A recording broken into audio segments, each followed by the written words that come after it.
Chemistry में आप iron pillar देखो मेहरौली का, iron pillar it doesn't corrode. ऐसे ही वही उसी टेक्नोलॉजी को यूज़ करके कोणार्क टेम्पल बनाया गया था। एक तो मुझे गोत्र सिस्टम का जब पता चला तो that was surprising for me. ये इसलिए होता है क्योंकि दोनों अगर सेम गोत्र के होते हैं तो जो रिसेसिव जीन्स होती है दैट कैन बिकम डोमिनेंट, और अगर उसमें कोई डिसऑर्डर है तो वो फिर डेफिनेटली आ ही जाएगा।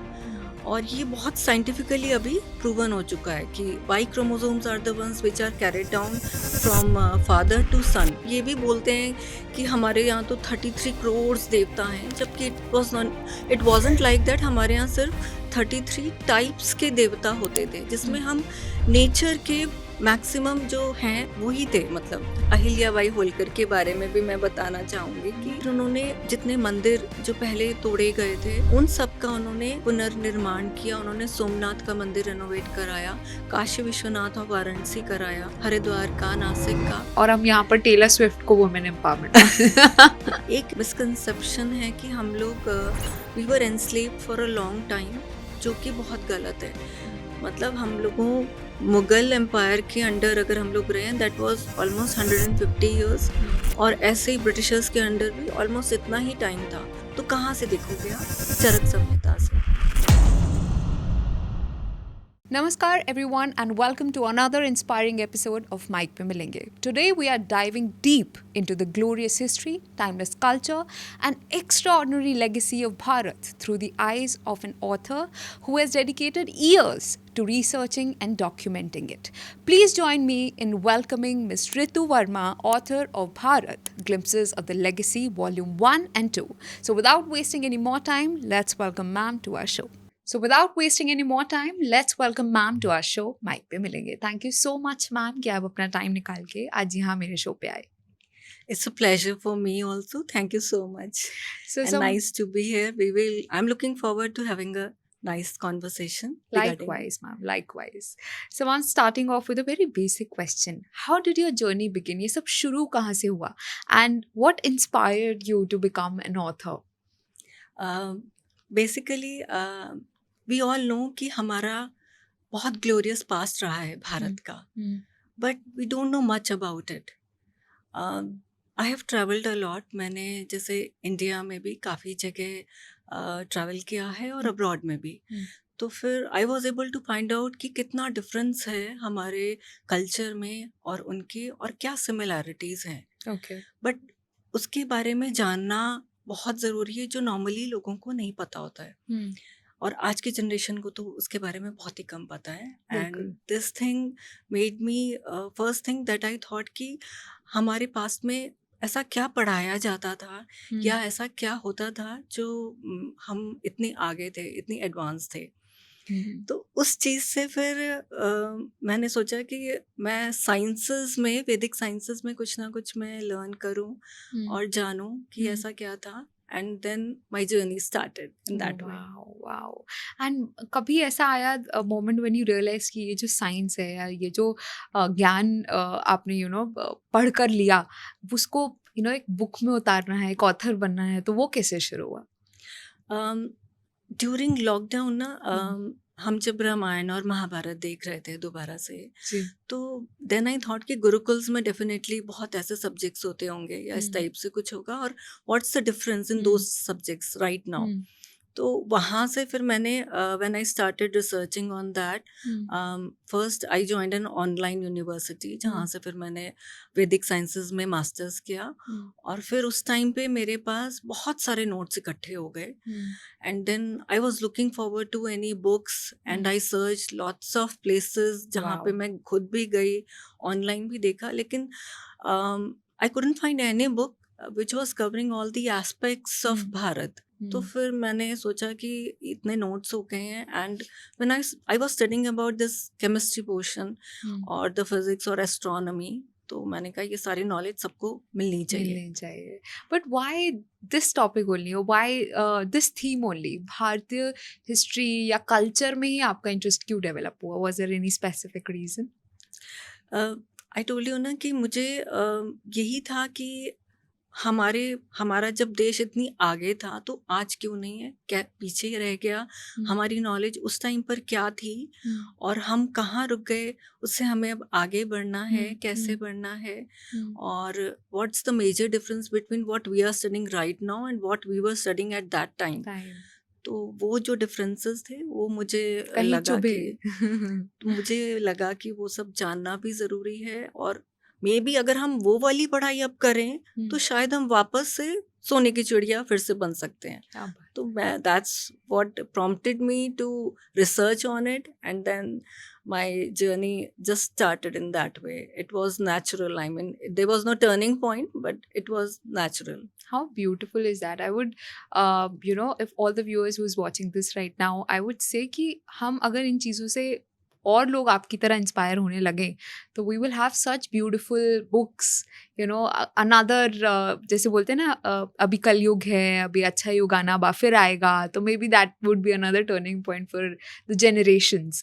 But ma'am, one more thing, मतलब जब आप रिसर्च करते हैं, इतनी एक्सटेंसिव रिसर्च करते हैं, क्योंकि इसका जो बकेट ऑफ नॉलेज है वो बहुत बड़ा है, तो कोई चैलेंज आया when you were researching to write your book? सबसे बड़ा चैलेंज तो यही था कि whether whatever I am writing it is true और नॉट, तो फैक्ट ढूंढना and to find out the validity of the information, वो बड़ा चैलेंजिंग था, क्योंकि उस टाइम पे चैट जीपीटी और एआई भी स्टार्ट नहीं हुआ था. इनफैक्ट अभी भी उसमें सही नॉलेज नहीं मिलती है. तो मैंने फिर उसमें से मुझे बहुत सारी वेबसाइट्स को सर्च करना पड़ता था, and then I had to watch the videos also to find out whatever I am writing it is correct or not. तो वो मेरे लिए एक बहुत बड़ा चैलेंज हो जाता था, and for a single topic बहुत लंबा टाइम लग जाता था, and there are n number of topics in both the books. True that. But कोई ऐसा fact, जब you're studying India's ancient history, right? ऐसा कोई fact जिसने आपको surprise कर दिया कि I didn't know this, ऐसा? हाँ, ऐसा एक तो मुझे गोत्र सिस्टम का जब पता चला तो that was surprising for me, क्योंकि अभी साइंटिफिकली भी ये प्रूव हो चुका है. तो गोत्र सिस्टम हमारे एंशियंट ऋषिज ने शुरू किया था.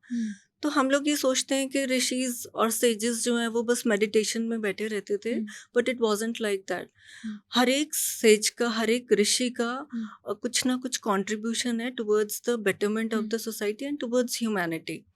और मैंने प्रॉपर एक लिस्ट बना के उसमें डाली हुई है, बहुत सारे सेजेस को डिस्क्राइब भी किया हुआ है मैंने.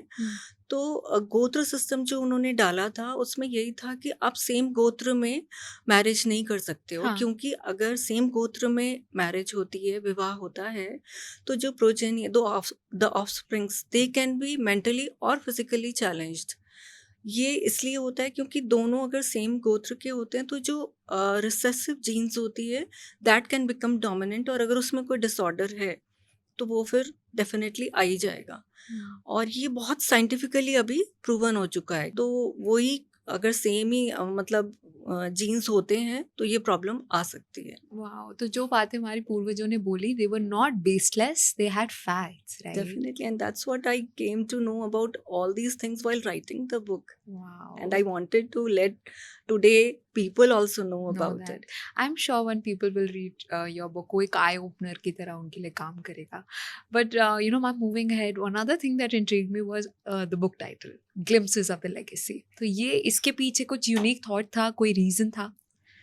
Actually glimpses of the legacy में मैंने ये टॉपिक इसीलिए चूज़ किया क्योंकि दोनों बुक्स में lots of aspects of Bharat have been covered. I mean, you name it and it is there, whether it is astronomy, astrology, maths, botany, zoology, Atharvaveda के जो मेन सूक्त हैं, ऋग्वेद, उसके बाद आप मैथ्स का फिबोनाची सीरीज ले सकते हो, टेम्पल्स हो गए, हमारे एम्पायर्स हो गए, प्रोमिनेंट विमेन ऑफ भारत हो गई, मार्शल आर्ट्स हो गई, टेक्सटाइल्स, डांस फॉर्म्स. मतलब आप जैसे जैसे मैं बुक्स लिखती चली गई तो मेनली तो टेम्पल्स का मुझे I wanted to write down, but then इतने सारे उससे रिलेटेड टॉपिक्स हो जाते हैं तो I had to research on that also. और फिर पता चलता चला गया और and that's what I am saying कि इतने सारे नोट्स मेरे पास इकट्ठे हो गए, तो then I thought why not to give this information to everybody. बिल्कुल, बट मैम इतना नॉलेज को एक बुक में नैरो डाउन करना in itself is a very big challenge. So how did you resolve that issue? यही एक बहुत बड़ा रीज़न था कि मैंने बुक का नाम ग्लिम्पसेस रखा, कि क्योंकि हम जब इतने सारे टॉपिक्स कवर करते हैं, then you can not write too much about a particular topic. तो फिर बहुत सारे चीज़ें मैंने इसमें कवर की हैं, but the relevant and what ever is valid या वॉट एवर जो आपको इंटरेस्ट आएगा, स्पेशली आज के जेन ज़ी में, जिसमें कि उनका फोकस ही बहुत कम है, तो वो सारी चीज़ें डालने की वजह से मैंने ग्लिम्पसेस इसका एक टॉपिक रखा था. एंड भारतीय होना, ये तो एक विरासत है, it's a legacy. I mean, when I'm listening to you and when we go through such glimpses, I believe we are so lucky that we are born in this country, isn't it? Definitely, I am so proud of it कि मैं भारतीय हूँ, क्योंकि मैंने जैसे abroad में भी देखा है. I have stayed in US, I have travelled in Europe also, England also. तो हमारी अपनी जो आइडेंटिटी है एज अ भारतीय, है तो अपने आप में यूनिक, लेकिन हमें उसके बारे में पता नहीं है. I mean we don't know कि हमारे सप्तऋषि इतने इम्पॉर्टेंट क्यों थे, या हमारे जो एम्पायर्स रहे हैं, डायनेस्टीज रहे हैं, उन्होंने कितना सेक्रीफाइस किया है, कैसे हमारा कंट्री आज भी it is surviving as a nation, as a civilisation we are still continuing. तो वो चीज़ें हमें मालूम नहीं है. तो हमारी जो आइडेंटिटी है, that sense of pride, it comes when you will read these books and when you will come to know about Bharat. And that's why कहते हैं ना कि इतना सारा नॉलेज है, इतना सारा ज्ञान है, जैसे आपने बोला सप्तऋषिज और हमारे पूर्वजों ने इतनी मेहनत की है to develop where we are today, but nobody wants to go and refer. तो आपको लगता है कि मैम हमारी जो जनरेशन है, जेनजीज है, जेन अल्फा है, ये कभी ऐसी बुक्स को या हमारे ट्रेडिशंस को, कल्चर्स को रिस्पेक्ट करने वाली है, या हम, या आपकी पीढ़ी आखिरी जनरेशन हो जाएगी to give that amount of curiosity, love and respect? That's a very good question. Yeah. And I do believe कि आज की जो जनरेशन है, they are actually moving back to their traditions. कुछ हैं जो they want to go abroad, but once they are abroad, what I have found out कि उनका फिर और भी ज़्यादा इंटरेस्ट भारत को जानने में बढ़ता है. And they want to know कि हम अगर कोई फेस्टिवल सेलिब्रेट कर रहे हैं, तो उसके पीछे का क्या साइंस है और क्या ट्रेडिशंस हैं, what's the story behind it. तो आई डू बिलीव कि आगे की generations they will look forward to know Bharat more. But ma'am ऐसा क्या होता है बाहर जाके कि भारत की और कदर बढ़ जाती है? If you could share with our audience, ऐसा क्या होता है कि आप बाहर गए और आपको अपनी इंडिया से और प्यार हो जाता है? ऐसा क्या होता है? बेसिकली तो आपको यहाँ पे ना, हम लोग सोशल एनिमल्स हैं. We are as a human being, we are social animals. मतलब जिनको ग्रुप में रहना पसंद है, और ऊपर से फिर एक आइडेंटिटी आपके साथ हमेशा रहती है. आप इस दुनिया में कहीं भी चले जाओ, but you will stay as a भारतीय. तो आप कितनी भी जनरेशन्स आप दूसरे कंट्री में निकालो, तो अगर आप भारतीय हो तो आपको कभी ना कभी अपने बारे में बताना पड़ता ही है. और फिर आप दूसरों के फेस्टिवल्स कब तक सेलिब्रेट करोगे? At one time you do realise कि हमारे फेस्टिवल्स में कितनी ज़्यादा happiness is there and we enjoy it. और उस वजह से हम लोगों को उनको सेलिब्रेट करने में मज़ा भी आता है, और इतने सालों से हम करते चले आ रहे हैं. मतलब आप देखो कि almost in every month of the year we are celebrating one और the other festival, which is not like that So in rich any in other part culture. of the world. Definitely. तो उस वजह से एक तो वो चीज़ हो जाती है. देन आपका एक यहाँ पे सोशल नेटवर्क होता है, आपके रिलेटिव्स यहाँ होते लोग एक हैं. दूसरे की पूछताछ की कदर करते हैं, हाँ, और फिर पूछते मॉरल हैं. वैल्यूज भी हाई है. मतलब हम लोग we are always ready to help somebody जो किसी ना किसी प्रॉब्लम में है, लेकिन वहाँ पर ऐसा नहीं है. And let me give you an example. बहुत साल पहले का एग्जांपल है. हम लोग कनेक्टिकट में एक ट्रेन स्टेशन पर थे, and there was a very old lady who was trying to carry her suitcase down the stairs, and it was very difficult for her. So my husband went to her and he offered his help. और उन्होंने जैसे ही वो suitcase help करके उनकी down the stairs पहुंचाया, तो she offered money And then he said, no, I am not going to take this money, I just wanted to help you. And then she felt very obliged.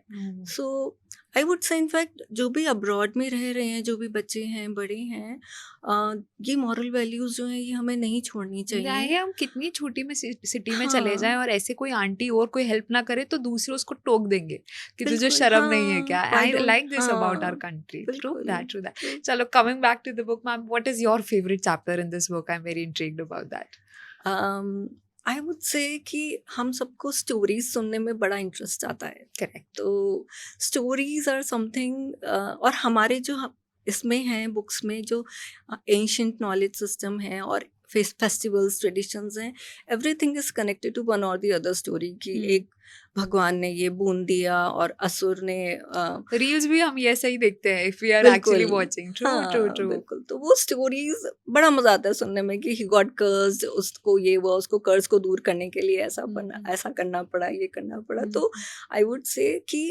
Avatars of gods and goddesses, जिसमें कि मैंने हमारे जो deities हैं उन सब ने कौन कौन से फॉर्म में अवतार लिया है, वो सारा कुछ मैंने उसमें मेंशन किया है, द स्टोरी बिहाइंड इट, और कैसे उसको सेलिब्रेट किया जाता है, वो सारा कुछ मैंने उस चैप्टर में डाला है। तो when you will go through that chapter, which chapter number? Chapter number I don't remember, but I am telling you the heading कि avatars of gods and goddesses. Wow. तो वो चैप्टर सेकंड बुक में है, और I love reading it. जब भी कोई festival आता है, कुछ आता है, तो I just open it to find out the story कि कौन सी स्टोरी है उसके पीछे। क्या बात है। और हम भगवानों को इतने सारे नामों से जानते हैं, तो वो नाम कहाँ से आए हैं? ज्योतिर्लिंग हो गए हमें, उसके बाद दशावतार हो गए विष्णु के, शिव जी के 19 अवतार हैं, और देवी माँ के तो एंडलेस हैं। तो उसमें बहुत सारे चीज़ें हैं जो मैंने कवर की हैं, और आपको बहुत मज़ा आएगा अगर आप वो बुक पढ़ते हो तो। आई एम अ शिव भक्त, I am very curious now, I want to अच्छा। Read it. But you know ma'am, मतलब अगर हम भारत के इतिहास से फिर उस पे आए तो ऐसी कोई फेवरेट आपकी कोई पर्सनालिटी या ऐसा कोई character from the past that you would say that was your favourite, you researched even more about them, उसके बारे में आप ज़्यादा जागरूक थे, ज़्यादा क्यूरियस थे, ऐसा कुछ था? Any favourite? That's one of my favourite questions I would say कि अगर कोई मुझसे ये पूछे तो मैं 2 लोगों के बारे में ज़रूर बताना चाहूँगी। जी। एक तो आदि शंकराचार्य और दूसरी अहिल्याबाई होलकर। ओके। तो आदि शंकराचार्य इज लाइक गुरु। उन्होंने अद्वैत वेदांत दिया, जैसे कि क्रिश्चियंस के पोप होते हैं, हमारे लिए उस तरह से आदि शंकराचार्य हैं। अच्छा। तो he is believe to be an incarnation of Shiva. तो लेकिन मैं नॉर्मल वे में अगर बताती हूँ, लेमन लैंग्वेज में, कि 16 ईयर्स तक उन्होंने वेदों उपनिषदों की सारी नॉलेज ले ली थी, जो कि इतने वास्ट हैं कि एक लाइफ टाइम में आप एक वेद का ही पूरी नॉलेज ले पाना आपके लिए बहुत मुश्किल होता है। और फिर उन्होंने 16 ईयर्स तक भारत, जो कि बहुत बड़ा कंट्री था उस टाइम पे, उसके 4 राउंड्स लगा लिए थे, and he was able to find out कि यहाँ पे हम लोग डिफरेंट संप्रदाय में बटे हुए हैं। तो 2 सेक्ट्स वर लाइक वैष्णव, जो विष्णु भगवान को मानते थे सुप्रीम, देवी माँ को सुप्रीम मानते थे शाक्त, जो गणेश जी को मानते थे गणपति, सूर्य भगवान को मानते थे सौर संप्रदाय, और जो शिव जी को मानते थे शैव संप्रदाय। अदर देन दैट ये जो tantric practices they were very prevalent, Buddhism भी था। तो he debated with lots and lots of people and knowledgeable ones definitely, और उन्होंने हर डिबेट जीती है, कोई भी डिबेट उन्होंने नहीं हारी। जिसमें कि लास्ट डिबेट में मंडन मिश्र के साथ हुई थी, जिसमें कि ये था कि जो भी जीतेगा दूसरा उसका डिसाइपल बन जाएगा, and he one that also. इतना ही नहीं, उन्होंने इतने सारे साधु देखे थ्रू आउट इंडिया, उन सबको एक टाइटल दिया कि जो जहाँ पे रहता है अकॉर्डिंग टू दैट उनके नाम के पीछे एक टाइटल लगेगा, कि जैसे अगर कोई तीर्थ स्थान पर रहता है तो तीर्थ लगेगा, कोई माउंटेन्स पे रहता है तो गिरी लगेगा, कोई रिवर्स के किनारे रहता है तो सागर लगेगा, लाइक दैट। अच्छा, आई फॉरगॉट टू टेल कि उन्होंने वो जो नॉलेज गेन करी और वो जो संप्रदाय वगैरह को उनको उन्होंने जोड़ा। अच्छा। इस तरह से कि आज जो हम पूजा करते हैं वो पद्धति उन्हीं की दी हुई है, विच इज कॉल्ड पंचयत्न पूजा। तो उसमें सारे भगवानों का एक एक रूप हर मंदिर में रहेगा। Hmm. This was given by him Wow. कि सारे भगवान जो जिनको भी आप मानते हो, they are from the same entity, that same supreme Ishwar, Paramatma, Brahman, ब्रह्म जिनको हम सब बोलते हैं, तो उन्हीं का ही पार्ट है और वो हर एक के मंदिर में रहेंगे। तो आप ये नहीं बोल सकते कि मेरे भगवान सुप्रीम है। अदर देन दैट, अगर आपका कोई क्षेत्रपाल जिसकी आप पूजा करते हो, कोई और देवी, कुल देवी हो या कोई और दिक्पाल हो जिनकी भी आप पूजा करते हो, आप उनका भी उसमें रख सकते हो आइडल। तो Okay. जो बोलते हैं कि आपके हमारे मंदिर में इतने सारे भगवान क्यों होते हैं, this is because of that, that's the reason. क्या ठीक बात है। है। फिर आदि शंकराचार्य ने 4 तीर्थ स्थान बनाए इन 4 डायरेक्शंस Hmm. और सब जगह एक एक वेद रख दिए। Now Veda contained all the knowledge. तो अगर कोई बच्चे एक जगह एक वेद की नॉलेज ले रहे हैं, दूसरे की लेने के लिए दे हैव टू ट्रेवल। तो there was a continuous movement of knowledge and interaction throughout India. तो ये इसने बहुत हेल्प किया इंडिया को आगे बढ़ने में, भारत बनने में और इतना एडवांस्ड होने में। और फिर एक चीज़ और थी कि उन्होंने कि इस नॉलेज को प्रोटेक्ट करने के लिए वी नीड सेवियर्स, प्रोटेक्टर्स। तो उन्होंने अखाड़े भी बनवाए और उसमें मार्शल आर्ट्स में ट्रेन किया जाता था साधुओं को। दैट्स वाई जब कुंभ मेला होता है, जो फर्स्ट स्नान होता है वो उन प्रोटेक्टर्स का होता है। Naga sadhus are the first ones who take the bath. So that's these are the things that I found out while I was researching about Adi Shankaracharya, and he has written so many books. अगर आप पढ़ना चाहो तो there are endless numbers of books जिनसे बहुत knowledge मिलती है। क्या बात है, I have goosebumps right now. मतलब इतना knowledge and absolutely no clue about it on the internet and in the digital era today. मेरे हिसाब से हम इतनी सरफेस लेवल के बारे में सिर्फ जानते हैं अपने इतिहास के बारे में कि वही बेसिक चीज़ें जितना हमारे CBSE बुक्स में था वहीं तक हम लोग लिमिटेड रह गए। Specially once you are a grown adult और यू आर अ जेंजी, तब तो you start running away from information like that, and that's where we need people like you. But it is because कि confusion बहुत ज़्यादा है, हमें clarity नहीं है कि ये सब क्यों करते हैं हम, उसके पीछे का रीज़न क्या है। मतलब ये भी बोलते हैं कि हमारे यहाँ तो 33 करोड़ देवता हैं, जबकि इट वॉजंट लाइक दैट। हमारे यहाँ सिर्फ 33 टाइप्स के देवता होते थे, जिसमें हम नेचर के मैक्सिमम जो हैं वो ही थे। मतलब अच्छा, तो वो 33 कोटि था, नॉट करोड़। कोटि मीन्स टाइप्स। तो पता ही नहीं है हम लोगों को इन सब Wrong चीज़ों के facts. बारे में, और इसीलिए we need to study books, we need to find out whatever we are doing, why we are doing it, what's the reason behind it, and everything will have a logical reason. ऐसे नहीं है कि कुछ भी उठा के किसी ने बोल दिया और हम वो चीज़ फॉलो कर रहे हैं। It isn't like that at all. आपको रियल सोर्सेस से गो थ्रू करना चाहिए to have the right facts, right? हाँ। वाओ। अच्छा, यहाँ पे आपने पूछा था तो एक और अहिल्याबाई होलकर के बारे में भी मैं बताना चाहूँगी कि she was like an epitome of women empowerment. अच्छा। क्योंकि उन्होंने once she became a widow, तो उन्होंने इतना काम किया विमेन को स्ट्रांग बनाने के लिए। उन्होंने पूरी हैंडीक्राफ्ट इंडस्ट्री खड़ी करी, उन्होंने अपनी इकोनॉमी को बहुत स्ट्रांग किया। फिर उन्होंने जितने मंदिर जो पहले तोड़े गए थे उन सब का उन्होंने पुनर्निर्माण किया। उन्होंने सोमनाथ का मंदिर रेनोवेट कराया, काशी विश्वनाथ और वाराणसी कराया, हरिद्वार का, नासिक का। तो उस पे भी उन्होंने बहुत वर्क किया और बहुत डोनेशंस दिए हैं उन्होंने। देन महेश्वरी सिल्क, जिसको हम मतलब जो पूरी दुनिया में आज फेमस है, उसकी साड़ीज़ बहुत डिज़ायरेबल हैं, that was introduced by her only. तो ये दोनों, I mean they are This is the real definition of women empowerment. Wow. definitely, and we don't know much about it. I mean, I was surprised when I was researching and going through all these things. And this is only one woman that I'm talking about. There There are, I think I have mentioned about more than 15 in my book. Wow. इतनी सारी रानी queen's हैं जिन्होंने sacrifice भी किया और जिन्होंने एक foundation ले किया हम लोगों के लिए। बिल्कुल। Amazing. और हम यहाँ पर टेलर स्विफ्ट को women empowerment but okay, never mind ma'am. लेकिन She जैसे has another kind of field. following उस Yeah. type से, इसलिए। तो मैम जैसे हम ऑलरेडी AI और डिजिटल एरा की बात कर रहे थे, तो ऐसे में हमारी जो ट्रेडिशनल वैल्यूज़ और कल्चर्स हैं, कितना इम्पोर्टेंट हो जाता है इनको प्रिजर्व करना जब the world is moving so fast ahead?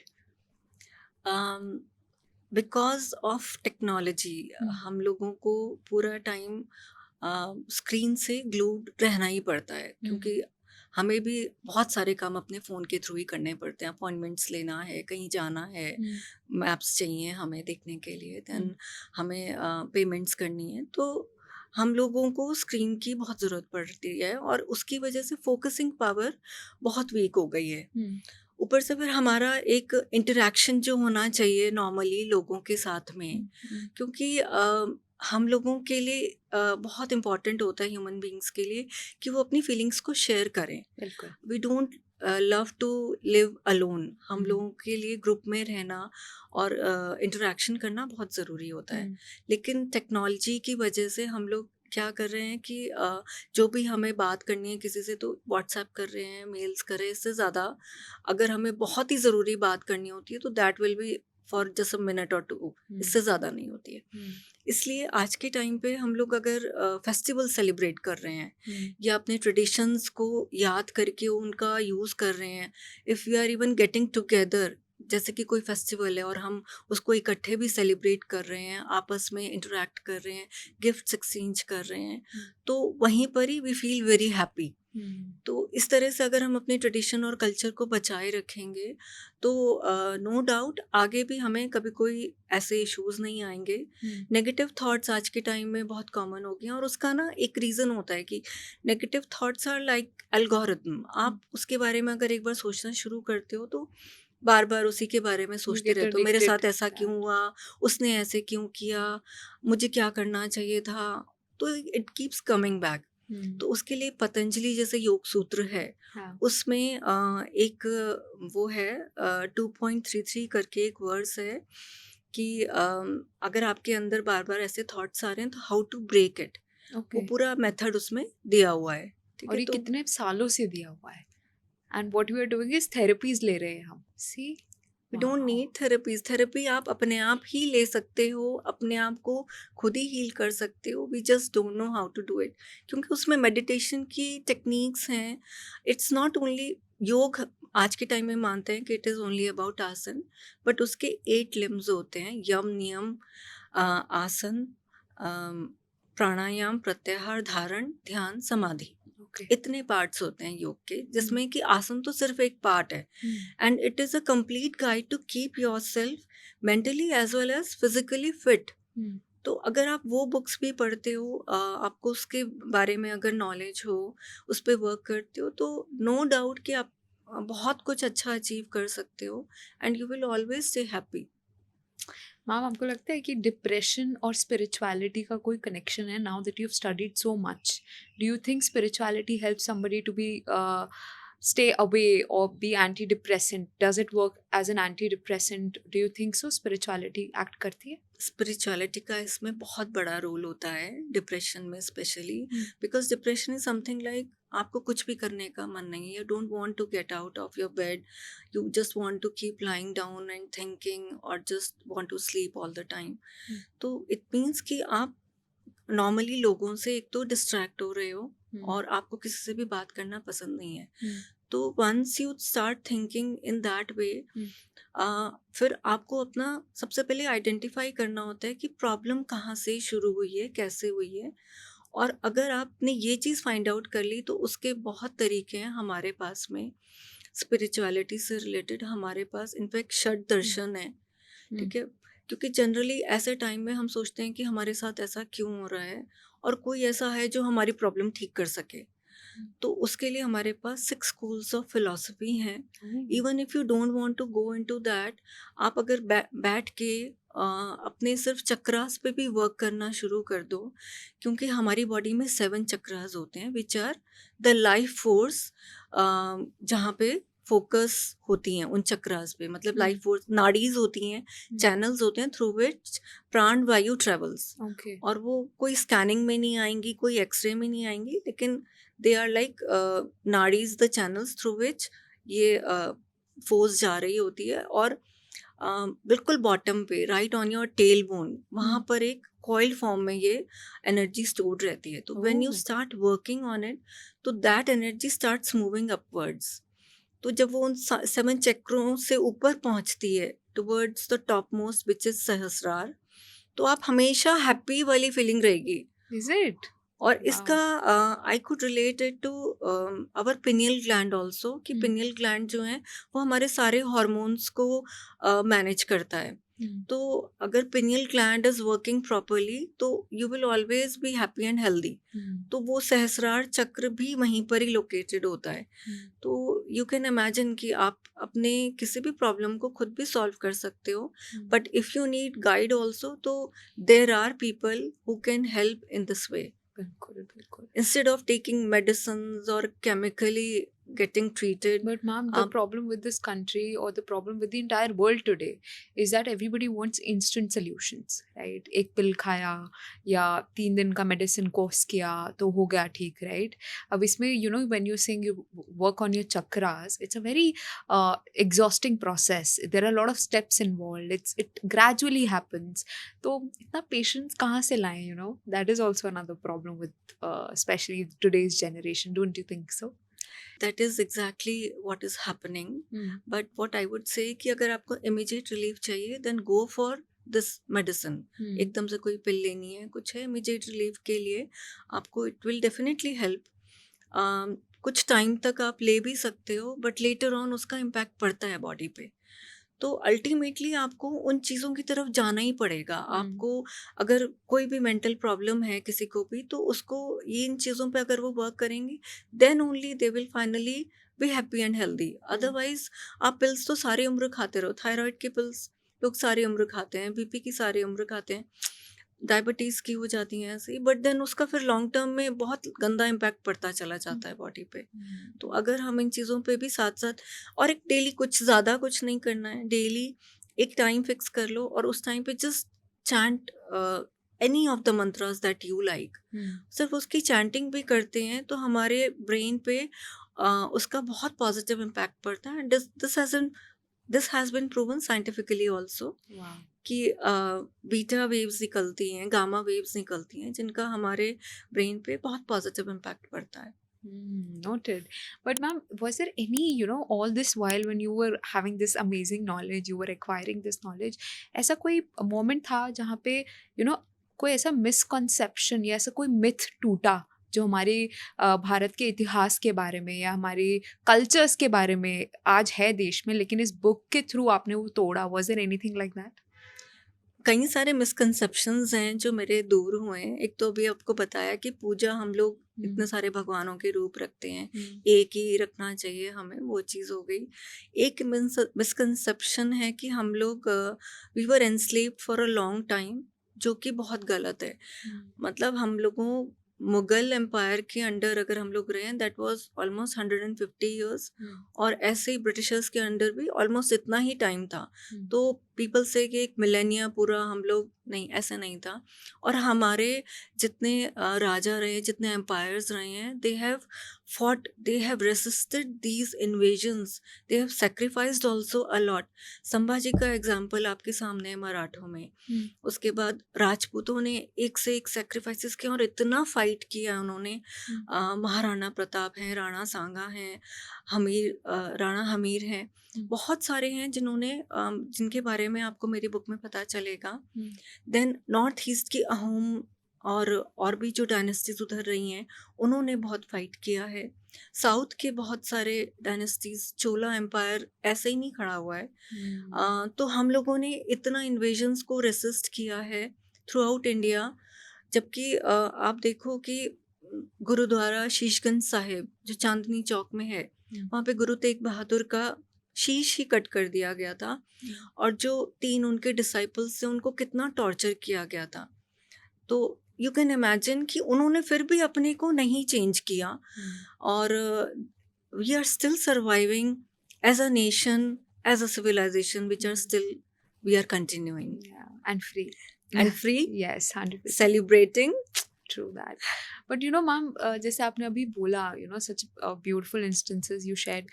But ऐसी आज भी कोई achievements या you would say successes जो हमारी ancient history में हमें देखने को मिली जिसे global level पर उतनी recognition नहीं मिली? Is there anything that you would like to share with our audience today? I would say हमारा जो कैलेंडर है पंचांग, that is something which should be known by everybody. Throughout the world, और उसको recognition मिलनी चाहिए because it takes into account the movement of earth around the sun as well as the movement of moon around the earth. दोनों को sink में रख के ये वाला कैलेंडर बनता है। पंचांग इसलिए बोला गया क्योंकि उसके 5 पार्ट्स होते हैं। तो उन सारी चीज़ों को अकाउंट में रख के, और ये ऐसा कैलेंडर है जिसमें फेस्टिवल्स हमारे हमेशा सेम ही टाइम पे के अराउंड आते हैं। लेकिन जो ग्रेगोरियन कैलेंडर है उसमें विद टाइम फेस्टिवल्स की डेट चेंज होती चली जाएगी। हमारे साथ ऐसा नहीं है, और हम देखते हैं कि विंटर्स में ही दिवाली आ रही है, समर्स में ही होली आ रही है। वो इसी वजह से है क्योंकि दोनों, तो ये कैसे है कि सोलर जो हमारा कैलेंडर है it takes 365 days and a quarter, और लूनर कैलेंडर 354 डेज लेता है जो मून का है, कि 15 डेज बढ़ता है, 15 डेज कम होता है, और तिथि के अकॉर्डिंग उसके 354 डेज एंड समथिंग आते हैं। तो इन दोनों को सिंक में रखने के लिए एवरी 3rd ईयर अधिक मास जोड़ा जाता है। ठीक है, वो करेक्शन किया जाता है अयनमशा करके, एक मेथड होता है उसके थ्रू। उसके बाद फिर आप देखो हर मंथ में हर मंथ का जैसे नाम है, तो we are able to identify कि फुल मून इस मंथ में कौन से नक्षत्र में आ रहा है, और उस नक्षत्र के अकॉर्डिंग हमारा वो वाला मंथ होता है जो हमारा कैलेंडर का आता है। कि जैसे चैत्र में जो हमारी first day of the year, हमारा जो न्यू ईयर होता है, वो चैत्र के शुक्ल पक्ष के फर्स्ट डे से माना जाता है, प्रतिपदा से। तो शुक्ल पक्ष यानी कि मून बढ़ रहा है, फुल मून की तरफ जाएगा। चैत्र मंथ मतलब कि चित्रा अभी कॉन्स्टिलेशन है, नक्षत्र है, उसमें फुल मून दिखाई देगा। तो इस तरह से अश्विनी अगर कॉन्स्टिलेशन है तो अश्विन मंथ है, सावन कॉन्स्टिलेशन है, भाद्रपद है तो भादों का मंथ है। इस टाइप से हमारा ये कैलेंडर चलता है। सोलर कैलेंडर में क्या होता है, संक्रांति टू संक्रांति, मंथ में एक संक्रांति आती है। तो मेष संक्रांति जो सोलर कैलेंडर फॉलो करते हैं इंडिया में ही, अलग अलग जगह अलग अलग स्टेट्स में डिफरेंट कैलेंडर फॉलो होते हैं, डिफरेंट न्यू ईयर सेलिब्रेट होता है। तो जो सोलर कैलेंडर, तो वो संक्रांति टू संक्रांति के अकॉर्डिंग अपना पूरे 12 मंथ्स उनके चलते हैं। ऐसे गुजरात में दिवाली के नेक्स्ट डे से न्यू ईयर शुरू होता है। देन बंगाल में पहला बैसाखी से, पंजाब में और बंगाल में बैसाखी से शुरू होता है। तो इस तरह से अलग अलग डे पे होते हैं। और हमारे कंट्री में ही नहीं, बहुत सारे कंट्रीज, चाइना है, वियतनाम है, सबके अपने अपने कैलेंडर्स हैं। राइट। तो हमारा जो ये कैलेंडर है पंचांग, इसको ग्लोबल रिकग्निशन मिलनी ही चाहिए। इतनी मतलब such a bucket of knowledge it has. और अच्छा, तो कितने साल पहले मैम हमारा कैलेंडर बना था? कैलेंडर तो बहुत टाइम से है, क्योंकि सूर्य सिद्धांत में हमें ये सारी नॉलेज मिल जाती है, हमारे प्लेनेटरी मूवमेंट्स की, और हमारे ये जितने हमारा ये रोटेशन ऑफ अर्थ और सन वगैरह से रिलेटेड बहुत सारी इंफॉर्मेशन, यहाँ तक कि सूर्य सिद्धांत में हमें size of earth, distance of earth from sun, moon का डिस्टेंस, उसका साइज, वो सब बहुत सारी इंफॉर्मेशन हमें मिलती है इन सब के बारे में। लेकिन विक्रम संवत इज समथिंग जिसको हम आज फॉलो करते हैं, और उसके बेस पे हमारा ये कैलेंडर चलता है। ठीक है, मतलब हमारा जो युग होता था 60 इयर्स का होता था, जैसे आज सेंचुरी 100 इयर्स की हम लोग करते हैं, दिस इज 2000, तो 21st सेंचुरी चल रही है। तो ऐसे जो संवत होता, विक्रम संवत में जो 60 इयर्स का वो युग होता था। ठीक है, तो ये सारी चीज़ें हमें नहीं पता। और उसके पीछे भी साइंस है कि जुपिटर और सैटर्न, अगर दे आर, एक तरह से वो बैलेंस करते हैं पूरे सोलर सिस्टम को। उनका ग्रेविटेशनल पुल बहुत स्ट्रांग होता है। तो उनके मूवमेंट दोनों सिंक में एक साथ वापस सेम प्लेस पे जब वो आते हैं, इट टेक्स 60 इयर्स। तो इसीलिए हमारा 60 इयर्स का वो होता था, युग होता था। फिर कुंभ मेला इसलिए हम लोग 12 साल में सेलिब्रेट करते हैं, क्योंकि जुपिटर बहुत स्ट्रांग प्लैनेट है, और जुपिटर को 12 साल लगते हैं एक रेवोल्यूशन में, और इसीलिए जुपिटर को गुरु भी माना जाता है। गुरु की तरह से बोला जाता है, उनके नाम पे गुरुवार है। तो मैम कई लोगों का मानना है कि जो हमारी एंशिएंट नॉलेज है वो सिर्फ एक तरीके से हिस्ट्री का हिस्सा है, तो आज भी उसकी कितनी रेलेवेंस है और इस पर आपका क्या मानना है? पुरानी, जिसको हम एंशिएंट बोलते हैं, उसका रेलेवेंस आज के टाइम में बहुत है। और मैं आपको उसके एग्जांपल्स देती हूँ। जैसे बिल्कुल। अभी गलवान क्लैश हुआ था इंडिया और चाइना के बीच में, तो it was hand to hand combat. तो हमारे पास बहुत सारी मार्शल आर्ट्स हैं, एवरी स्टेट की अपनी मार्शल आर्ट्स होती थी। तो वो मार्शल आर्ट्स आर्मी में इंट्रोड्यूस की गई। तो जैसे Kalaripayattu, that is the oldest form of martial art पूरी इस धरती पर जो है, that is the oldest form Kalaripayattu, जो मद्रास रेजिमेंट में डाली गई। उसमें इनफैक्ट उसकी नॉलेज सेज अगस्त्य ने दी थी। उसकी नॉलेज परशुराम ने दी है, श्री कृष्णा ने भी वो चीज़ लर्न करी हुई थी। तो एक वो चीज़ इंट्रोड्यूस हुई। देन पंजाब रेजिमेंट में गटका मार्शल आर्ट इंट्रोड्यूस हुई। मराठा वाले हमेशा से मर्दानी खेल उनके में है, ऑलरेडी है उनके में। गोरखा रेजिमेंट में खुखरी करके उनकी मार्शल आर्ट है। कटार टाइप से होती है, एक मतलब नाइफ होता है वो। वो सब इंट्रोड्यूस की गई। उसके बाद आप ये देखो कि हमें अगर अपना कंट्री गवर्न करना है प्रॉपरली, तो चाणक्य ने वो प्रिंसिपल्स दिए हैं कि आप अपने कंट्री को कैसे बेस्ट वे में रन कर सकते हो। तो उसमें षडगुण करके एक प्रॉपर फॉरेन पॉलिसीज हैं, उसमें हैं। अगर आपके कन्फ्लिक्ट्स रिजॉल्व नहीं हो रहे हैं तो साम दाम दंड भेद, ये वाली चीज़ उन्होंने ही दी थी। और एक मंडला थ्योरी उन्होंने दी थी कि आपका जो कंट्री है उसके जितने नेबर्स हैं, they will all be your enemies, क्योंकि Okay. उनको एक्सपैंड करना है। Okay. लेकिन उनका जो नेक्स्ट सर्कल आप ले लो of countries, they will be your friends. मतलब कि शत्रु का शत्रु विल बी योर मित्र, एनिमी का एनिमी आपका फ्रेंड होएगा। तो ये मंडला थ्योरी उनकी दी हुई है। और इनफैक्ट अब्रॉड अगर आप देखें वेस्टर्न में, उनमें एक मैकियावेले करके हैं, उनकी एक बुक है द प्रिंस करके। लेकिन उसमें you can be cruel, a king can be cruel also, brutal also. लेकिन हमारे में चाणक्य नीति में ये है कि king will be completely devoted towards his प्रजा, अपने लोगों की तरफ, पूरे towards the people, towards the betterment of society.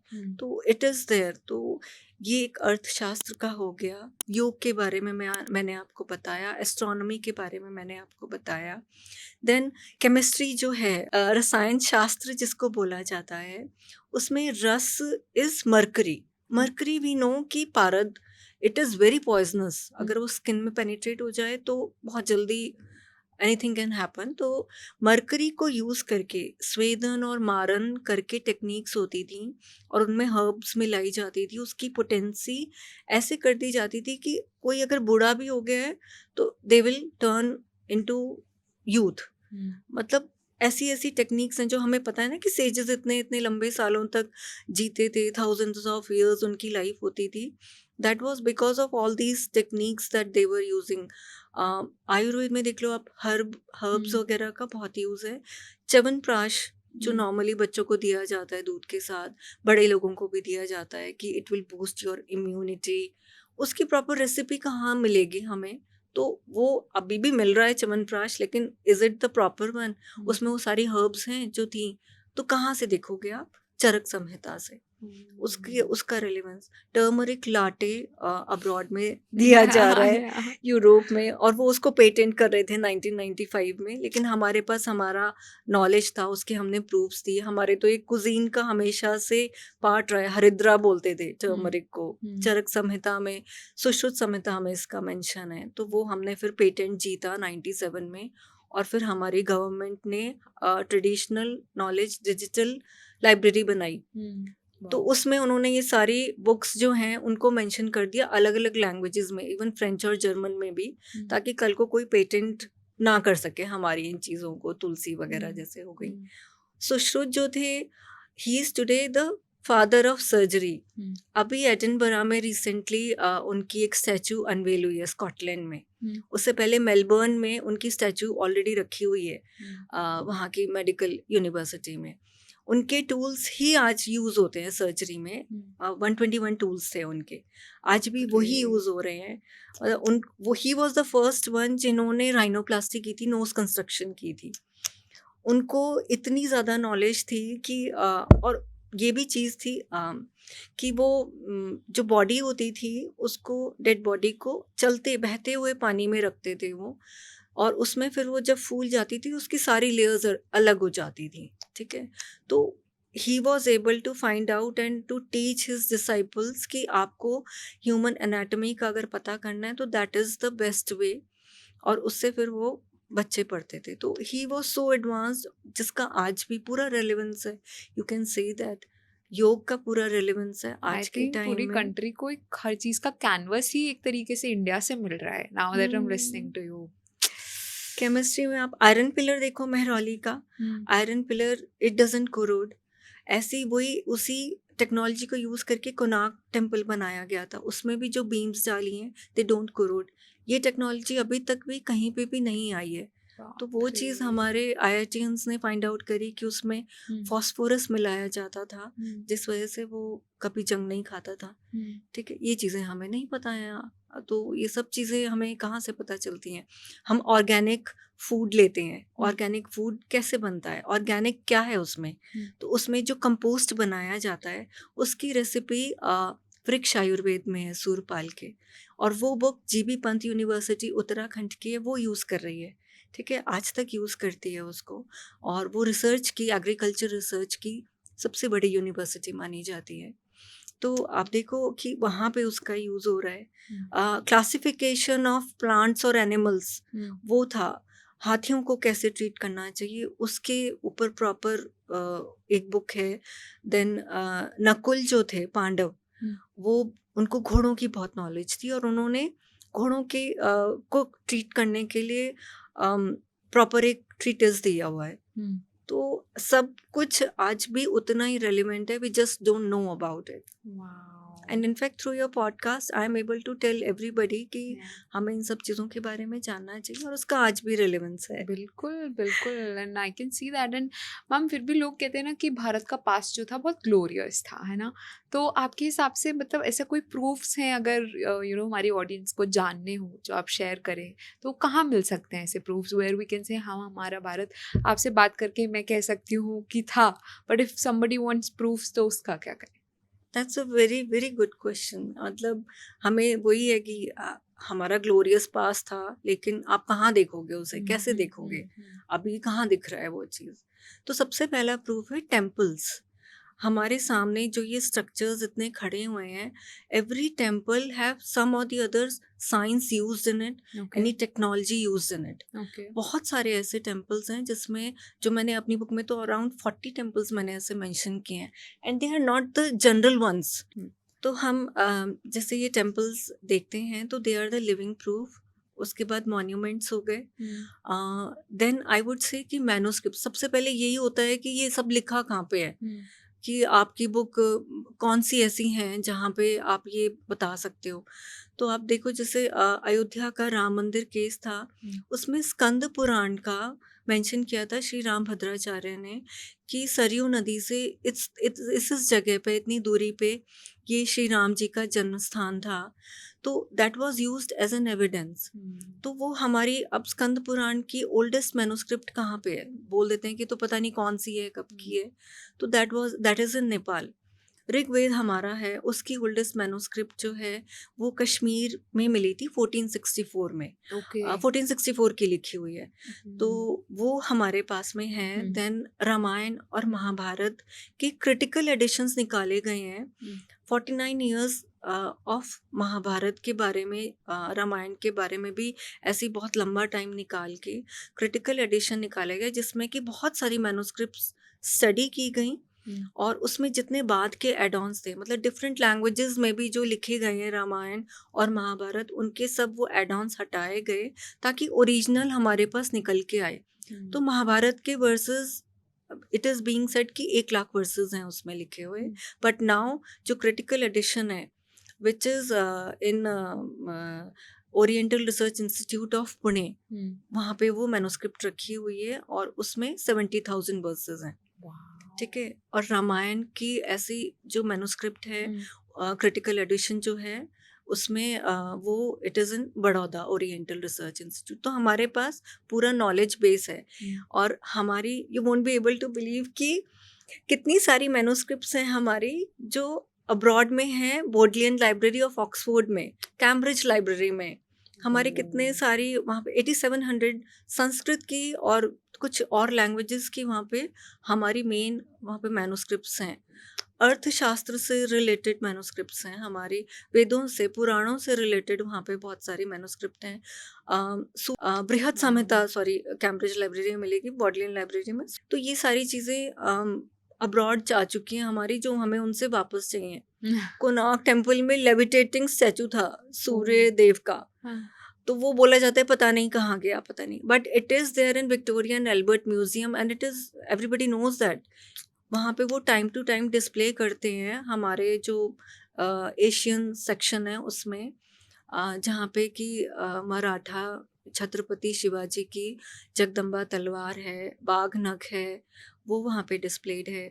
जो अभी रिसेंटली भोजशाला का एक सरस्वती देवी के टेम्पल का एक अभी वर्डिक्ट आया था, उसकी जो देवी माँ है, सरस्वती देवी जो हैं, वो वाघ देवी के नाम से जानी जाती हैं। तो उनका वो स्टैचू वहीं पर है विक्टोरिया एंड एल्बर्ट म्यूजियम में। लेकिन वो वहाँ पे 1/10 ही डिस्प्ले करते हैं, बाकी का तो जो उनके पास रखा है तो पता ही नहीं है वो कितना खजाना हमारा है वहाँ पे। ठीक है, तो ये सब चीज़ें मतलब मैन्युस्क्रिप्ट्स हो गई, बुक्स हो गई और temples, monuments, they are living proof. हमें पता है कि हैं ये सारी चीज़ें। हमने ब्रास बना लिया था, इमेजिन कि जावर माइंस है राजस्थान में, जहाँ पे हम जिंक एक्सट्रैक्ट करना 7000 ईयर्स पहले की वो माइंस हैं, हम वो सीख गए थे, जानते थे, नॉट सीख गए थे। और जिंक एक्सट्रैक्शन जो नॉर्मली शुरू हुआ है वेस्टर्न वर्ल्ड में साइंटिस्ट के द्वारा, दैट केम आउट इन 1738। ठीक है, तो आप देखो कि मौर्यन टाइम पे ब्रास के कॉइन्स हैं, तक्षशिला के एक्सकवेशंस में वो मिले हैं। तो ब्रास इतना पुराना हमारा चलता चला आ रहा है, जो कि इन लोगों ने ब्रास बनाया है 1738 के बाद। ब्रॉन्ज के आइडल्स जो हैं, जो मोहनजोदारो से निकला था, इतने सारे हमारे पास आर्टिफैक्ट्स हैं जिसमें एक डांसिंग गर्ल मानी जाती हैं। तो वो जो टेक्निक यूज़ की है that is lost wax technique, कि वैक्स का स्टैचू बना के उसके ऊपर फिर अच्छे से कार्विंग करके और उसके ऊपर फिर मिट्टी का क्ले का मतलब कवरिंग की जाती थी। और फिर उसको बहुत अच्छे से उसको पकाया जाता था और फिर उसके अंदर फिर वो वैक्स तो निकल जाती थी, वो इतनी हार्ड हो जाती थी, फिर उसके अंदर ब्रास का अलॉय या ब्रॉन्ज का अलॉय अगर हम डालते हैं तो वो फिर वो कार्विंग के फॉर्म में प्रॉपर निकल आता है, ऊपर का मिट्टी का जैसे हम हटाते हैं, तो that is lost wax technique. वो हमें पता थी इतने हज़ारों साल पहले। मोहनजोदारो इज 2600 ईयर्स BC उस फिर टाइम का ऐसी है। इतनी क्या एडवांसमेंट थी मैम पहले जो अभी तक हम लोग मे बी नहीं टच कर पाए हैं, जो वो इतने सालों पहले कर गए? What was the reason? Mainly तो ये था कि इतने सारे इन्वेजन्स हो गए हमारे कंट्री में, इतने, उन्हीं को ही रेसिस्ट करते करते हमारी नॉलेज एक जगह रुक गई and we were not able to advance further. ठीक है, अगर हम आज भी उस पर वर्क करते होते तो आज पता नहीं हम लोग भी कहाँ होते। हमारी ऑलरेडी बेसिक ज्ञान इतना ज़्यादा था, तो हम आज के टाइम में we would have been the most prosperous nation. लेकिन हम उनको रेसिस्ट करते करते और सर्वाइवल में ही लगे रहे। हमारी एक टाइम पे जो इकोनॉमी 33% थी, by the time Britishers left it came down to 4%। GDP जो हमारी थी इतनी कम आ गई थी वो। तो इट वाज ओनली बिकॉज कि हम लोग रेसिस्ट करते रहे, सर्वाइवल तक की प्रॉब्लम आ गई और हमारा जो यूज़ था ज्ञान का वो कहीं पे रुक गया। That was the reason. तो मैम अगर मैं बात करूँ, जैसे आपने मेंशन किया टेम्पल्स का, राइट? तो अगर एंशिएंट भारत से ऐसे आपके कोई फेवरेट टेम्पल्स हैं और क्यों है, उनके पीछे क्या रीज़न है, तो वो अगर आप शेयर करें तो। डेफिनेटली इसके बारे में मैं बताना चाहूँगी कि अगर हम देखें कोणार्क टेम्पल ईस्ट वेस्ट है वो बना हुआ, सूर्य भगवान का आइडल था, तो on the day of equinox, हमें इक्विनॉक्सेस की नॉलेज थी, तो सितंबर 22 मार्च 21 को day and night are equal, तो उस दिन sun rays would directly fall in the garbhagriha on the idol. आगे के उनके जो it is in the form of chariot, एक चैरियट के फॉर्म में बनाया हुआ है, तो आगे की 12 व्हील्स हैं, उसमें आप सुबह का टाइम, दोपहर नून तक का टाइम आप पता कर सकते हो, और ऐसी जो पीछे के 12 उसके व्हील्स हैं उसमें आप आफ्टरनून का टाइम पता कर सकते हो। देन 7 हॉर्सेज हैं which represent the 7 days of the week. Some people say कि 7 जो कलर्स हैं of the rainbow they represent that only. Okay, ठीक है। अच्छा, इतना ही नहीं, जो व्हील है उसमें जो स्पोक्स हैं उससे उसके रिम पर और स्पोक्स पर उनका जो टाइम डिफरेंस है स्पोक्स का, वो प्रहर के अकॉर्डिंग होता है, और एक प्रहर है 3 आवर्स का, तो 8 स्पोक्स हैं, तो 8 3 24 आवर्स उसमें आते हैं। हमारा एक और टेम्पल ऐसे ही सूर्य देव को जो डेडिकेटेड था, मार्तंड सन टेम्पल कश्मीर में था, जो तोड़ दिया गया। मोधेरा सन टेम्पल गुजरात में, उसमें भी सन रेज जो है डायरेक्टली इक्विनॉक्स वाले दिन आइडल पे पड़ती थी। बृहदीश्वर टेम्पल है साउथ का, तमिलनाडु का, जिसका गोपुरम से टॉप से आप देखो इक्विनॉक्स वाले दिन sun will be setting down, 216 foot high है वो, और उसमें विंडोज बनी हुई हैं, तो sun will be passing down through all those windows, yeah, I've seen that. वो बहुत सुंदर लगता है वो देखने में। और बृहदीश्वर टेम्पल तो ऐसा है कि आप देखो इंटरलॉकिंग टेक्निक से वो खड़ा हुआ है, ब्रिक्स जो हैं उनको ज्वाइन नहीं कर रखा है, ठीक है, एक दूसरे में वो इंटरलॉक्ड हैं, ऐसे वो ब्रिक्स बनी है। 216 फुट हाई है, हाउ हाई इट इज़, और उसके भी टॉप पे 80 टन्स का स्टोन रखा गया है, जो गोपुरम है दैट इज़ ऑफ 80 टन्स, तो 80,000 केजीज 80,000 केजीज का इमेजिन कि कितना भारी और कैसे रखा होगा।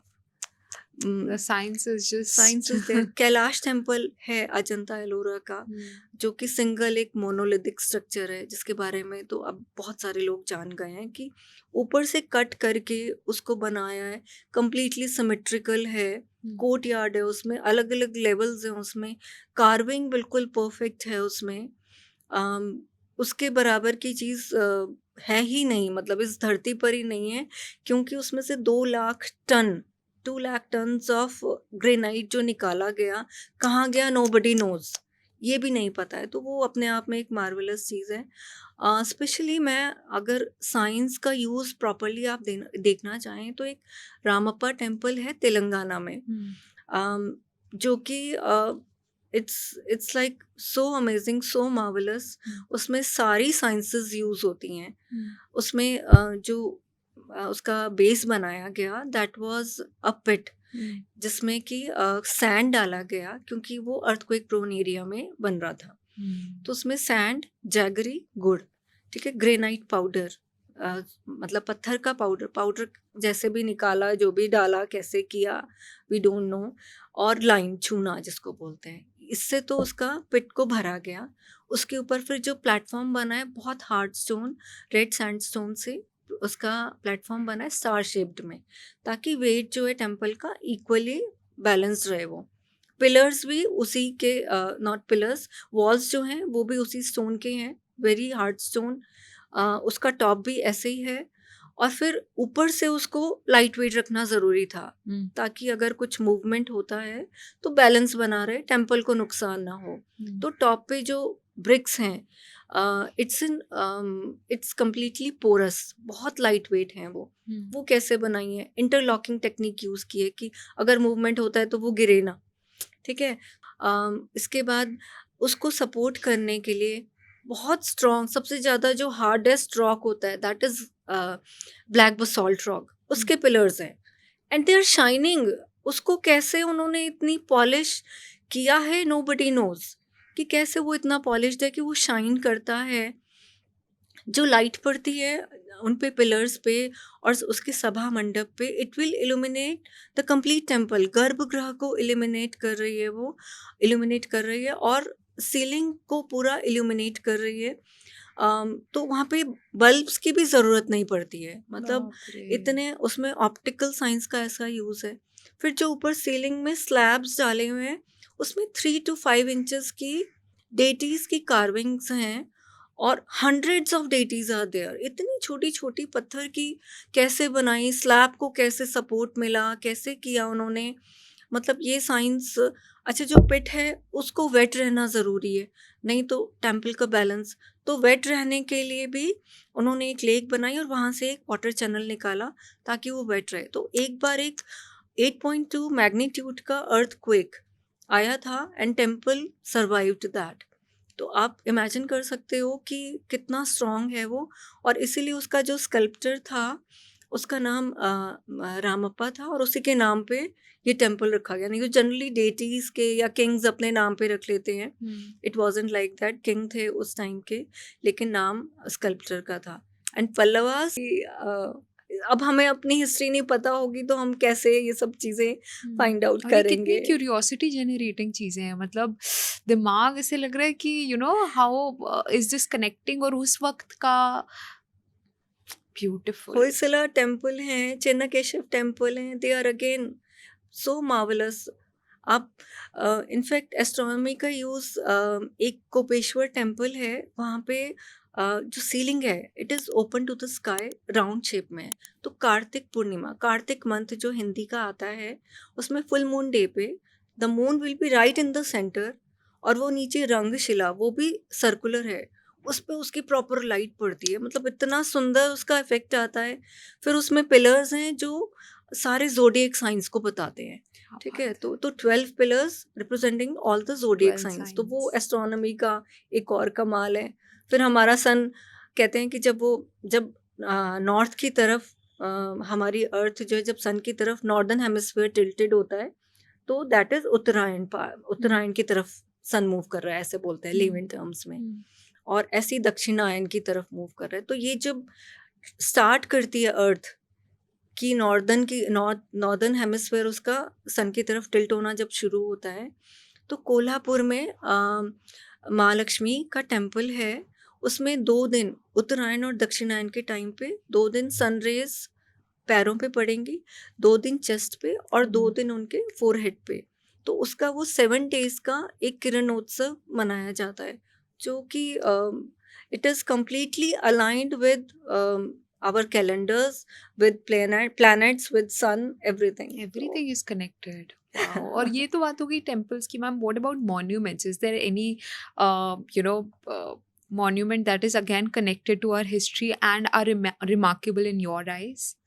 बहुत सारे ऐसे मॉन्यूमेंट्स हैं। इनफैक्ट अजंता एलोरा केव्स हैं जहाँ के मिनरल्स, दे उनमें जो कलर्स यूज़ किए हैं, मिनरल्स से वो कलर्स यूज़ किए हैं जो 2000 ईयर्स से भी पहले से हैं, अभी भी एज इट इज़, ठीक है। उसके बाद भीमबेटका केव्स हैं which are said to be, उनके अंदर पेंटिंग्स हैं कि वो 30,000 ईयर्स से भी पुरानी हैं। बादामी केव्स हैं। उसके बाद मैसूर पैलेस है, 1 लाख उसमें लाइट बल्ब्स जलते हैं and it look so amazing, इतना सुंदर लगता है वो, मैंने खुद देखा है। देन लखनऊ का इमामबाड़ा है जिसमें प्रॉपर एक मेज स्ट्रक्चर बनाया हुआ है, और अकूस्टिक इंजीनियरिंग का आप वहाँ पे ये कमाल देखोगे कि अगर कोई विस्पर भी करता है उस मेज़ में तो पता चल जाता था कि वो स्टेप्स हैं, मतलब स्टेयर्स का पूरा एक मेज़ बना हुआ है। भूल भुलैया इसलिए उसका नाम है।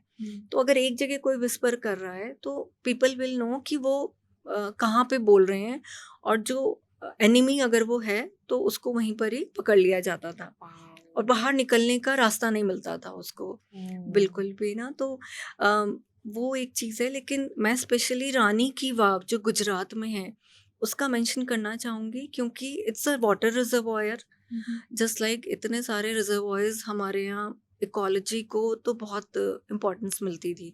पानी को स्टोर बहुत अच्छे से किया जाता था, वाटर हार्वेस्टिंग की techniques through out India use होती थी। जैसे कलानाई डैम है तमिलनाडु का, 2000 ईयर्स से it is still functioning, oldest dam in the world. लेकिन Rani ki Vav is also a water reservoir, उसमें 7 लेवल्स हैं, हर लेवल पे हमारे डेटीज़ की कार्विंग है। तो आप जो डेटी के बारे में सोच सकते हो वो सारे उसमें मिलेंगे। 1500 वहाँ पे ऐसे डेटीज़ की कार्विंग्स हैं। उसमें भी आप सारे रिवर गॉडेसेस हमारे विष्णु जी का विश्व रूप, शेषाशायी रूप, उसके बाद सप्त मातृका, अष्ट भैरव, जिनके बारे में बहुत कम लोग जानते हैं, वो वहाँ पे कार्व्ड हैं। नव दुर्गा हैं, देन वो हैं शारदा माँ हैं। तो अगर आप वहाँ जाओगे तो आपको अपने सारे डेटीज़ भी देखने को मिलेंगे, आपको सेक्रेड प्लेस भी मिलेगी। आप देखोगे कितनी कमाल की चीज़ बनाई है, that is going under the ground. Temple का फील भी आ रहा है और वाटर भी वहाँ पे स्टोर हो रहा है। I would say it's amazing. Ma'am, but I mean, I would say you are a walking encyclopedia to the ancient history right now. If your words are like that, imagine how would the book be. And I would really recommend the viewers who's watching this ki they should give a read to this book and they should open up, open their arms to welcome the richness of our cultures and traditions today. Beautiful. So, ma'am, if anybody who's young today, right, maybe Gen Zs, millennials, anybody, they want to start off their studies or their interest in the ancient history today, तो आप क्या topic suggest करोगे जहाँ से उनको अपना study, या अगर एक टॉपिक से वो काफ़ी कुछ समझ सके तो वो कौन सा टॉपिक होगा जहाँ से उन्हें शुरू करना चाहिए? आई वुड से एक पार्ट ना हमारे हिस्ट्री बुक्स में ना मिसिंग है। मौर्याज और गुप्ता पीरियड के बीच में किंग विक्रमादित्य हुए थे। तो वो उनके जो फादर थे वो थे गंधर्व सेन, जो कि परमार डायनेस्टी से थे। उनका बेटा था भर्तृहरि। तो भर्तृहरि से हमारा आगे की जो गुप्ता पीरियड तक का टाइम पीरियड है उसको स्टडी करना और उस पर रिसर्च करना ज़रूरी है, क्योंकि हमारा विक्रम संवत जो चल रहा है, जिसके बेस पे हमारे सारे फेस्टिवल्स की डेट्स आती हैं, वो वहीं से आ रहा है, विक्रमादित्य जी के टाइम से ही। तो किंग विक्रमादित्य के 9 जेम्स थे जो आगे और भी राजाओं ने अपनाए, अकबर ने भी अपनाया उस चीज़ को, कि वो 9 जो उनके नवरत्न थे, दे वर एक्स्ट्राऑर्डिनरी अपनी अपनी फील्ड में, जिसके बारे में लोगों को कम पता है। राजा विक्रमादित्य से पहले जो भर्तृहरि उनके ब्रदर थे, वो बाद में गोरखनाथ के वो बन गए थे शिष्य। तो उन्हीं गोरखनाथ जी को उनके आज योगी जी उनको मानते हैं। ठीक है, तो उनके बारे में हमें, राजा विक्रमादित्य के बारे में रिसर्च करना चाहिए और प्रॉपरली हमें उनके बारे में बताना चाहिए, क्योंकि वो विक्रमादित्य वर्ड आगे के राजाओं ने भी बहुत यूज़ किया है। ठीक है, तो इसीलिए वो एक पार्ट है। बट अदरवाइज कोई भी आप टॉपिक ले लो और उसके ऊपर अपनी रिसर्च कर सकते हो। I think sky is the limit. बहुत ही वास्ट है द बकेट ऑफ नॉलेज इधर, इंडीड। बट मान लो कि एक फॉरेनर है, उसको आपको भारत की सिविलाइजेशन के बारे में कुछ चंद मिनटों में बताना हो, तो किन चीज़ों का जिक्र करेंगे? मे बी कुछ ऐसी चंद चीज़ें जिससे आप उन्हें बता पाए हमारी लेगेसी, हमारी सिविलाइजेशन के बारे में। आई वुड से कि टेम्पल्स देखें, स्पेशली जो मैंने मेंशन किए हैं, थोड़े से ही हटके हैं जिनके बारे में लोग कम जानते हैं। तो उन टेम्पल्स में सब में कुछ ना कुछ साइंस का यूज़ है, तो दे विल बी सरप्राइज्ड कि ये सारे टेम्पल्स हैं। टेम्पल्स से ही रिलेटेड उनको बहुत सारी चीज़ें, हमारे ट्रेडिशंस और कल्चर का पता चलेगा। सेकेंड थिंग इज़ हमारा टेक्सटाइल्स, मतलब हर स्टेट का अलग फैब्रिक है, अलग एम्ब्रॉयडरी है, अलग पैटर्न है, पटोला अलग है, फिर बांधनी अलग है, कलमकारी है, उसके फैब्रिक्स हमारे सिल्क के इतने सारे, कांजीवरम सिल्क है, बनारसी सिल्क है, मोगा सिल्क है, ठीक है, इतने सारे इरी सिल्क है, महेश्वरी सिल्क है। तो फैब्रिक्स इतने सारे हैं, पैटर्न्स इतने सारे हैं, हर स्टेट का अलग यूनिक पैटर्न है। वो उसके को देखे and they will be very amazed to see that. And they are वो आके they are spellbounded when they see our culture. In fact हम अब्रॉड जाते हैं तो हम अगर डिज़ाइंस देखना चाहें या पैटर्न्स देखना चाहें, एम्ब्रॉयडरी देखना चाहें, वहाँ के कपड़ों में नहीं मिलती है। और उस टाइम पे लगता है कि हम इंडिया में at least we can easily afford that. तो इसीलिए ये सारी चीज़ें वो देखें।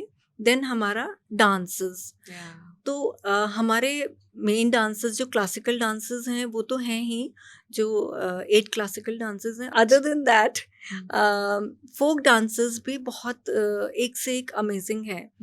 जैसे कि बाघ नाच करके है उड़ीसा का, टाइगर की तरह पूरा अपना ड्रेसअप करते हैं। फिर पुलिकाली है केरला का, जो ओणम के टाइम पे, थ्रिसुर फेस्टिवल के टाइम पे होता है, उसमें भी वो ऐसे पूरा ड्रेसअप करते हैं। देन बेंगलोर में जब नवरात्रे होते हैं तो सारे जितने डेटीज़ हैं, नवदुर्गा जो हैं स्पेशली दशहरा के टाइम पे, वो उन डेटीज़ के हिसाब से वो ड्रेसअप होते हैं, प्रोसेशन निकलता है पूरा का पूरा। तो वो फेस्टिवल्स मैसूर का चामुंडेश्वरी देवी वहाँ पे जो हैं, उनका हाथी के ऊपर पूरा प्रोसेशन निकलता है। वो फेस्टिवल्स अगर वो देखते हैं, और डांसेस उस टाइम पे जो हो रहे हैं, मयूर डांस है यूपी का, ये सारे एक से एक अमेजिंग है। मतलब इतना आप कुछ सुन के मुझे लग रहा है very lucky that we have something to show off to foreigners, we have so much to share कि there is no end to it, right? right, that's what I've written also, ki these books are like an encyclopedia. Now that you mentioned book, ma'am, you know, you've had both volume 1 and volume 2, and आपसे बात करके मुझे समझ आ रहा है कि कैसे इतनी नॉलेज को आप एक बुक में नैरो डाउन करना itself is very tough. But कितना बड़ा डिफरेंस हम अगर बात करें आपकी volume 1 of glimpses of the legacy और वॉल्यूम 2 में हमें देखने को मिलेगा अगर कोई they start reading these books? Volume 1 में all the knowledge system is there. मतलब आप कोई भी टॉपिक ले लो related to knowledge, sciences, maths, geometry, botany, zoology, chemistry, then Garbhopanishad, martial arts, then Vastushastra. उसके बाद जो फर्स्ट चैप्टर है उसमें जितने हमारे सेक्रेट जो हमारे स्क्रिप्चर्स हैं उनका क्लासिफिकेशन है।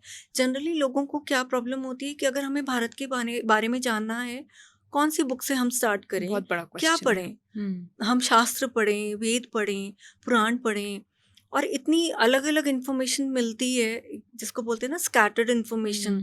कभी कोई वीडियो आ रही है, कहीं से कुछ पता चल रहा है, कहीं से राजा का, तो कहीं से बुक का, तो कहीं से हमारे केमिस्ट्री में ये था।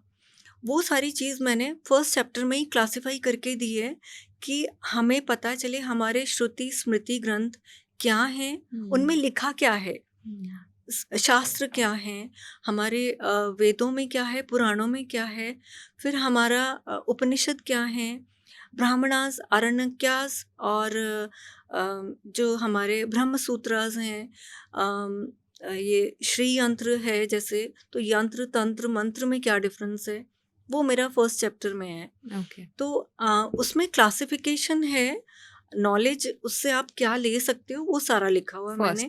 बट लेटर ऑन आप जो देखोगे चैप्टर वाइज मैंने हर एक बुक्स को भी मेंशन किया है, और वो चीज़ें डाली हैं जो आज के यूथ के लिए रेलिवेंट है, जिसमें उनको इंटरेस्ट आए जानने में।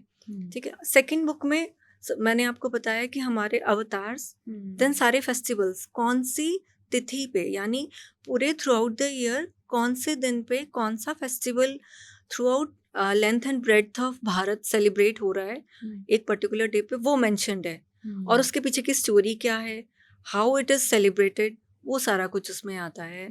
एम्पायर्स आते हैं, monuments, temples, prominent women of Bharat, ठीक है, ये सारा कुछ उसमें कवर्ड है। तो और भी आपको मतलब ज्ञान चक्षु खुलते हैं।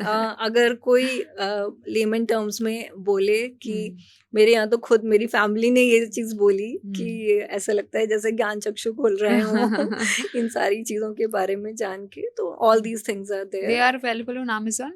They both are available on Amazon. In fact, Amazon International. Wow. US में, Europe में, everywhere they are We available. will put the links below if anybody who wants to take a read, because I am very sure कि जो बातें आज हमने करी है, ज्ञान चक्षु तो मेरा इसी में खुल गया है, but now I'm intrigued and so will be our viewers.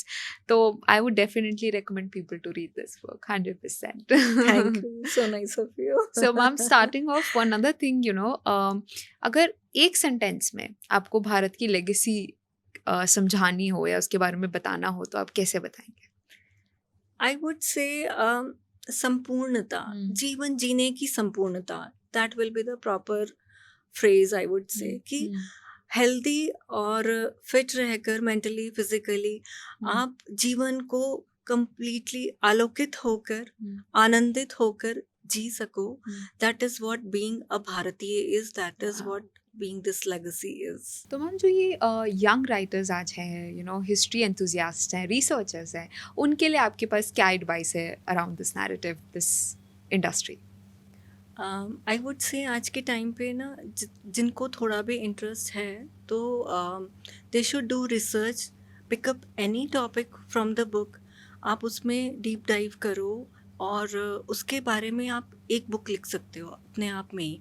तो हर एक topic, every temple, every monument, any अवतार, एनी फेस्टिवल, एनी टेक्सटाइल के इतने एक ही पैटर्न के एक ही डिज़ाइन के इतने सारे पैटर्न्स हो जाते हैं, वो अपने आप में एक बुक बन सकते हैं. इनफैक्ट इंडस्ट्रीज़ खड़ी हो सकती हैं उन टेक्सटाइल्स पे अगर हम वर्क करें, उनके बारे में जानें.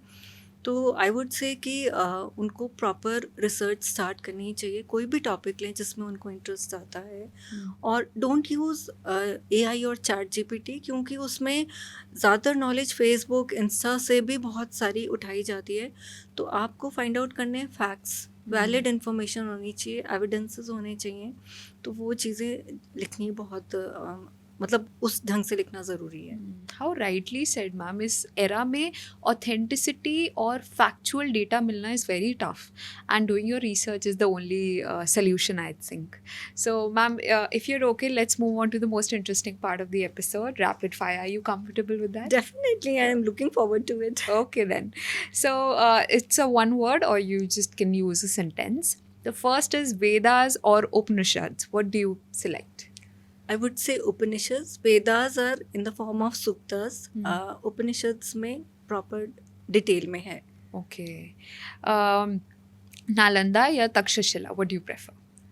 I would say नालंदा, क्योंकि वो इतनी बड़ी यूनिवर्सिटी थी. एक टाइम पे 10,000 स्टूडेंट्स होते थे. 10 फ्लोर्स की उसकी लाइब्रेरी थी जिसको कि धर्मगंज बोला जाता था, जिसमें lakhs of manuscripts were there. एक दिन में 100 लेक्चर्स होते थे. थ्रू आउट द वर्ल्ड से स्टूडेंट्स वहाँ पे पढ़ने के लिए आते थे, whether China, South Asia, even Egypt और ग्रीस से भी लोग वहाँ से पढ़ने के लिए आते थे. और जो इवन द्वार पंडित भी होता था, उसको द्वार पंडित बोलते थे, जो गेट कीपर होता था, he would take the entrance test. तो उसको ही इतनी नॉलेज थी, अगर वो टेस्ट क्वालिफाई करेगा कोई child, then only he will be allowed inside the university. The campus. तो Wow. ये that's what I would like to say about Okay. Nalanda only. Nalanda. Temple architecture या ancient science, what interests you more? I would say ancient science. Temple architecture is a part of it. Okay. Ramayana या Mahabharata, what is your inclination towards? Depends. If the society is working nicely and if there is no problem of survival, then अपने आप में ऊपर उठना, पुरुषोत्तम बनना, राम का और सीता जी का एग्जाम्पल लेके, तो Ramayana. If the society is self centred, तो टैक्टफुल होना ज़रूरी है, Mahabharata. Wow, nice answer. Ashok या Chandragupta Maurya, who do you prefer more? I would say Chandragupta Maurya, क्योंकि एक छोटा सा बच्चा जो कि एक गांव में था, गरीब परिवार से, he was able to establish a big empire, though with the help of Chanakya.